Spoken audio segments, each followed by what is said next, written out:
Why be a disciple? Why be a disciple if you can be just a private believer?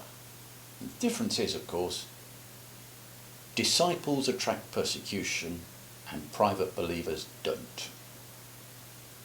Hebrews, which is the book that we're going to be studying, is addressed to a group of disciples who are facing persecution and who are strongly tempted to transform themselves back into private believers and avoid the persecution attracted by disciples of Jesus.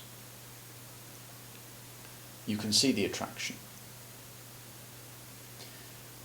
Answer number one that's given through Hebrews, whoever wrote it and whoever he wrote it to, answer number one is this: why be a disciple? Because that's what you're called to by the living God. What is the action that comes out again and again in chapter 1 of Hebrews? It's speech.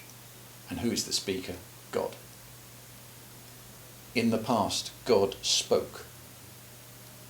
In these last days, he has spoken.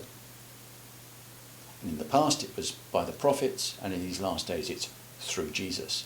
And he's going to go on and make the comparison. But the first point is the one to stop at, really, which is to say we are disciples because we have heard the voice of the living God. We are called. And as called people, we need to carry on hearing his voice. That's how disciples live. They respond to the voice of the Good Shepherd. As Jesus said, my sheep listen to my voice.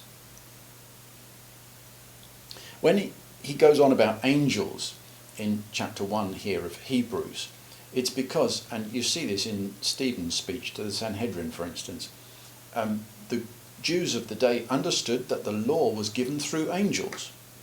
And he is comparing here God's way of expressing himself in the past and leading his people in the past and currently. He's comparing the law with Jesus. And he's doing that because they were tempted to go back to followers of the law. In the past, through the prophets, compare with now. Jesus, the radiance of the Father's glory. In the past, the prophets, but now Jesus, the exact representation. In the past, the prophets, but now the one who sustains everything by his powerful word. In the past, the prophets very much here on earth, but now the one who sits at the right hand of the Father. So, in every way, the calling that these people have heard is superior, that we have heard is superior to the calling that there was in the past. Doing this, the writer is not denigrating the Old Testament in any way. In fact, he backs this up with a whole series of quotes from it. But he wants them to think about this. If you go back, what will you become? This series of quotes in chapter 1 of Hebrews, all but one of them are about Jesus, and the other one is intended for a comparison. So what does God say in his word about Jesus? Well, he says from Psalm 2, he is my son, he is my answer to human rebellion. He says from 2 Samuel chapter 7 verse 14, he says, he is my way of keeping my promise to David. He is to be worshipped by angels. That's a quote from the old Greek version of the Old Testament from Deuteronomy 32. Those angels are all under God's command. In speaking of angels, he says he makes his angels winds, his servants flames of fire. That's from Psalm 104. But Jesus is the commander. From Psalm 45 verses 6 and 7, you have your throne, O God, will last forever. He's the ruler whose throne is eternal. From Psalm 102 verses 25 to 27, you see that he's the beginning and the end. His reign will never end. Your years will never end. from Psalm 110, finally, in verse 13, you see that he is at God's right hand. He is history's winner. That's what's going to happen. So, to people who are tempted to go back to the law to avoid following Jesus publicly, the writer wants to say, hang on, the law is all about him. You know that.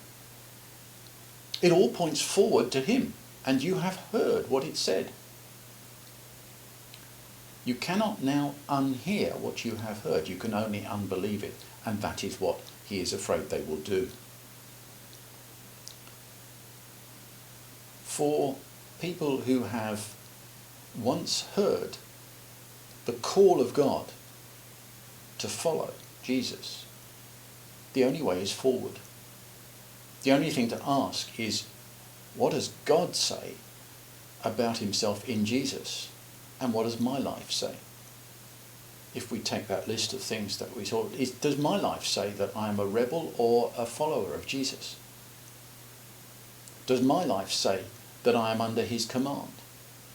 Does my life say that he is Lord, ruler, eternally ruler? Or does my life say that he is subject? If my life says about Jesus what God says about Jesus, then I am a disciple.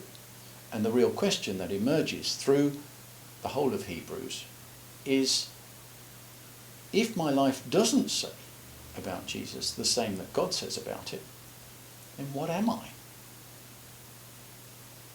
Disciples are called by God in Jesus, and they live by listening to his voice.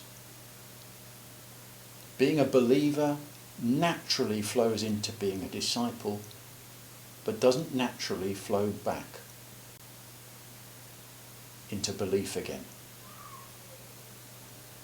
So the only question to ask is the one that comes out of chapter 2 and verse 1. How can I pay more careful attention to what I have heard? And if you've been listening,